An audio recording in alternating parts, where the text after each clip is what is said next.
Hello everyone, this is the great Lord and Master, Osiron the Eternal, or the artist formerly known as the Great Roberto, for another video. Man, I'm making a shit ton of videos lately, but I made a discovery yesterday that just is insane. It's insane, it's mind-blowing, and this has to do with it's sort of an alternate version of the Zodiac Trump layouts. Now this, at first glance, this probably looks ridiculous, but it actually works, and it works surprisingly well.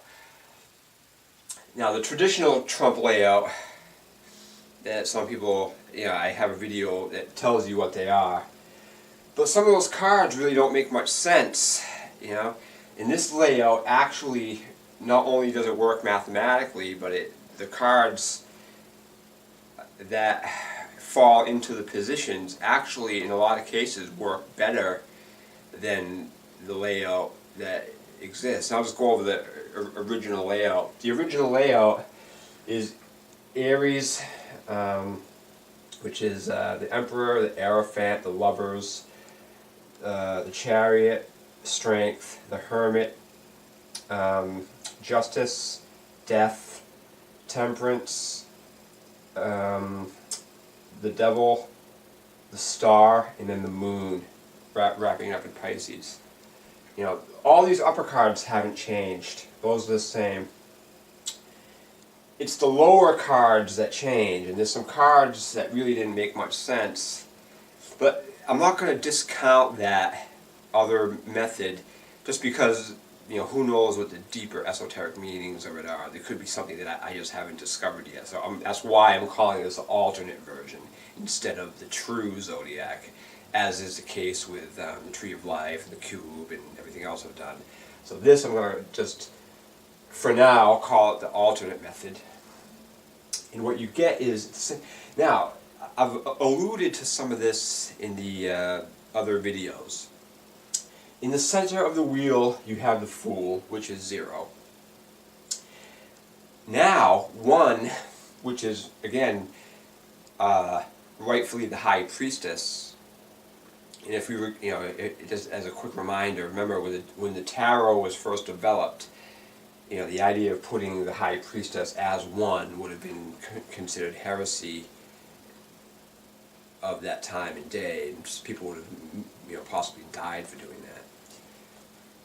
So 1 is the High Priestess, and that begins the whole thing with the conception of the new year. Remember, if you watch my other Zodiac video, I explain how the year really has a conception and then a birth. A conception in Capricorn and the birth in Aries. So we see 1 with the High Priestess there, 2 with the Magician in Aquarius, 3 with the Empress of Pisces. And remember, Pisces is the 12th house and reduces to 3. And all these do that. 10, and this is 11, it reduces to 2, and so on and so forth. Then the year is born again with the Emperor of Aries, the Hierophant, which is cardinal Earth, or cherubic Earth, and then the Lovers, the Twins in Gemini. The Chariot in Cancer. Some people might be saying, how the fuck does the Chariot? Because remember, these cards have to actually be congruent in some way. You have to be able to justify putting not only the number where it belongs, but you also have to be able to, because the tarot cards have pictorial significance too, so you have to be able to justify that. Like for instance, you wouldn't put Aries in Pisces, or the Emperor in Pisces, or you wouldn't put, Leo in Pisces, or something like that, or even you wouldn't put the Hanged Man in Sagittarius, or Aries, or Leo. You know what I mean? They have to go in, they have to have some reason to go, there has to be some congruency here, So the Chariot is 7. Some people might be saying, how the fuck does the Chariot belong in Cancer? Well, if you look at the Chariot, if you recognize the Chariot as the human body, that starts to give you a clue as to what's going on. as in the chariot for the spirit. That's what the body is. But it's even more refined than that. The chariot isn't just a human body. The chariot is specifically the blood of the human body. That's where the spirit resides. It flows through the liquids of the body. And what is Cancer? But cardinal water. It's the onrush, a feminine aspect of water. And that's what the chariot really is. The chariot is the blood in the body. That's the chariot for the spirit, because the blood always flows. And the chariot is it depends what deck it is, but the chariot really should be moving. I know in a lot of cases it's not, but it really should be for the blood. That's what that is. The chariot is the blood in the body, not just the body. And then 8 is obvious, that's strength. 9 with the hermit in Virgo. And that one, you could play around with that. Why does a hermit belong there? Well, the numbers justify it. The hermit is a transition. It's the end of a sequence of the cards before you jump into the next level of the 12 cards. Because remember, if you watch my tarot cube video, it shows a really, really beautiful tarot trump layout using the cube as its guide. So the 9 of the hermit falling into the earth sign of Virgo is appropriate. Then we jump into the underworld again, the abyss, in a new beginning or a new ending. And 10 falls into that in this new alternate trump layout. So we get 10 for there. Then we still keep 11 there with justice. Okay, so that still stays there. You're seeing that now there's 2 cards, and it's going to be a significant reason why it appears to be off balance like this. And then we get the Hanged Man falling into cherubic water. Now I can't think of a better card to land on that spot than the Hanged Man. The Hanged Man represents the submersion into the abyss, into the waters. It's the masculine aspect of creation fusing into the greater matrix of Kundalini as a whole, and that is what the Hanged Man is. I can't think of a better spot than cherubic water for the Hanged Man to fall in. Now, death is the card that is usually associated with that, and that still applies, because once you go into the abyss and then you basically die again. And death means a lot of things. Death is transition. Death is dying from one world into the next. A lot of symbolic metaphor to go along with death, and death is still there. So you submerge into the abyss and then you allow it to kill you, much like taking a deep dose of mushrooms. And then we get temperance into Sagittarius, and that's where that goes normally. That's like a blending of the masculine and the feminine. But now, here's a card that a lot of people are probably going to freak out about, and that is putting 15 in this spot where fire is, transforms into another element, the mutable aspect of fire. Putting 15 here, people are probably going to lose their fucking shit. Because, the 15 is the devil. That's the devil card. And that, that normally goes in Capricorn. In Capricorn and Aquarius are both ruled by Saturn. And the devil is equated with Satan and Saturn and all that symbology. So people are probably going to be like, what the fuck, that doesn't belong there. But I can justify it. This aspect of fire is a transitioning aspect. The masculine aspect of fire is mutable. And this card reduces to 6. The devil reduces to 6, and that is the masculine aspect of Kundalini, which is fire. And if you look on the true tree of life, the sun, which is 19, is fire too, and that comes right directly off the feminine pillar of Boaz. So this is the action of the masculine mask of Kundalini working its magic in the last house of the zodiac according to our year. And it's, so it's a masculine representation, so it is justified to be there as an exertive action place. And then when you see what the next card is, it sort of justifies that, because the card after 15 is the Tower. So we see the High Priestess, which was there already. Now the Tower lands there. And what is the Tower? The Tower is one of the most feared cards in the tarot deck. People hate to get it because it means instant and sudden disaster or calamity in most cases. But it's not really that. What it is sudden spontaneous illumination.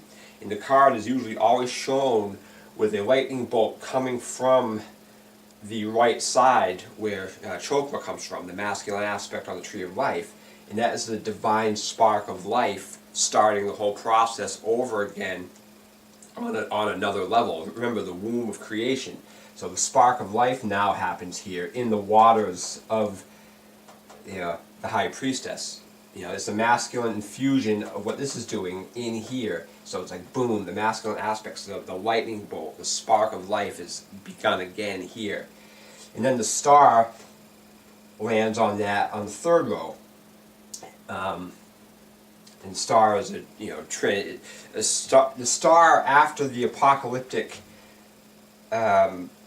blast of divinity from the Tower is sort of transitioning into a new higher world of consciousness with the star. So that goes there. Now, one of the most amazing aspects of this layout shows up in Aquarius. Now, this card in this alternate system is headed by the Magician, the Magus. What does the Magus do? The Magician is the archetypal masculine element. And what cards fall into this? It starts out with the Moon first. Again, the archetypal sigil for the feminine is the Moon. Starts with that, and then the Sun lands right after it, which is the archetypal symbol for masculinity. So the Magician is here, and his tools of creation follow behind him here. You got the Moon and then the Sun. This fits and this works because the Moon in the other layout lands in Pisces, and I can't really see any really legitimate justification for putting the Moon in Pisces, other than the fact that the Moon is feminine and Pisces is the last house of the zodiac, and it's feminine and represents water too. So that sort of it does fit, but this fits better. This tells a story of creation here. And now lastly, we go to the final house of the zodiac with 20, which is Judgment. And then the last card of the deck, which is 21, is nothing more than the reverse of 12. Remember, this is the 12th house of the zodiac. And that's how we derive 3. 12 and 1 and 2 reduced becomes 3. 20 is in there too. I haven't really locked on to how that fits yet, other than the fact that it's 2 cards here, right? But the final card being 21, the World, and the end of the tarot itself is nothing but the inverse of 12, and that wraps the whole thing up, and that is the system. But now you gotta be saying, what the fuck is this, all this imbalance? Because up here, if you break it into quadrants, this quadrant has 3 cards, this quadrant has 3 cards, this quadrant has 6 cards, and this quadrant has 9 cards. What's that all about? Well, if you add up the numbers of all the tarot trumps, if you add up these numbers, it becomes 6. It reduces to 6. If you add up these numbers, it reduces to 6. If you add up these numbers, it reduces to 6. If you add up these numbers, I believe it reduces to 3. It does reduce to 3. And if you add up these numbers, it reduces to 9. So I'm trying to make this work and form some kind of, I was doing this yesterday, trying to make this work. Trying to make it work, and everything was always coming back to 6. It was always coming back to 6, no matter what I did, And it was just frustrating as hell. But then I decided to do something that I did in a different video. So if you take this, I'll start from here. If you take, remember these cards are reduced to 6. And when you do that, if you take the number of cards used, which in this quadrant is 3, and add that to 6, what does it become? 9. Same thing here. This reduces to 6, and if you add the number of cards used, it becomes 9. Same thing here. This reduces to 3. Now, if you add the number of cards used, which in this case is 6, it becomes 9. Same thing here. Now, this quadrant reduced to 9 anyway. But how many cards are used here? 9. So if you add that, it becomes 18, which of course reduces to 9. So now what you see is each quadrant becomes 9. And what's 9 times 4? But 36. Remember that, 9 times 4 is 36. And the very root of all of this is 3 and 6, which become 9. The code of divinity, 369, the Kundalini grid. In this alternate tarot trump layout, not only does it use every single card of the trumps, but in many cases it actually fits more, the cards fit better than they do in the other original layout. Because it uses every card. In a lot of cases the cards fit better, as is the case especially with this, Aquarius, with the Magician, and then each elemental aspect, with the moon and the sun after that. That couldn't be more thing. Actually 15 works better here than here. And there's one thing I want to add to justify these cards here. Remember, Capricorn and Aquarius are both ruled by Saturn.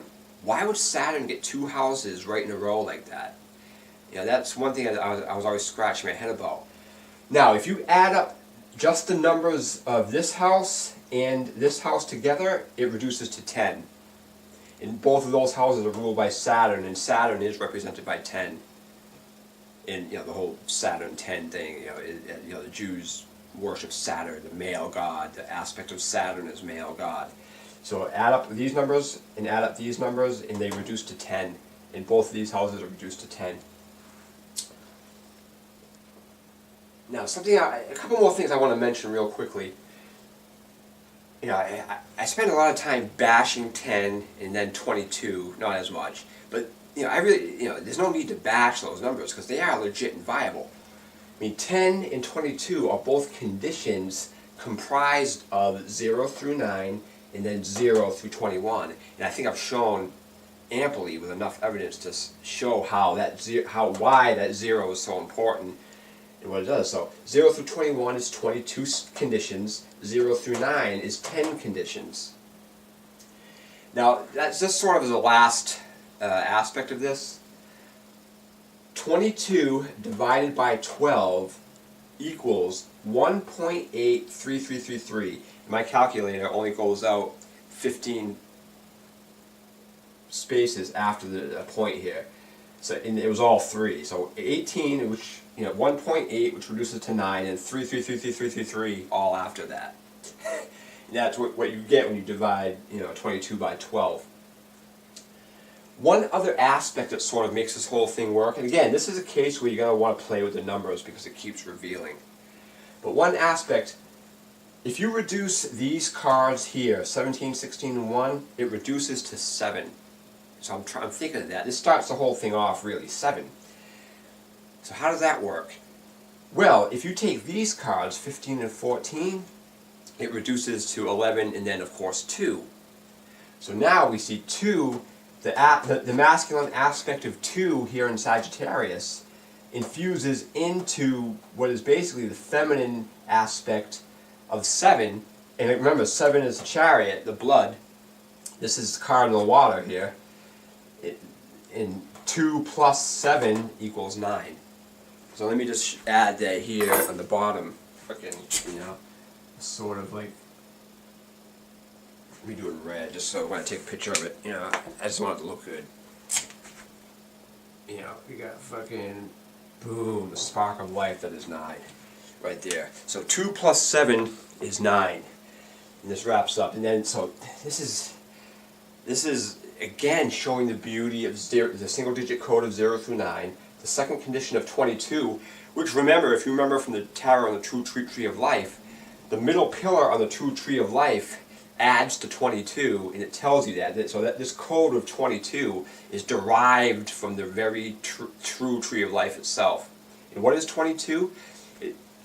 If you combine it to the elements, it's just two elements of feminine, water and earth, and 2 elements of masculine, fire and air. You combine that for the 4 elements.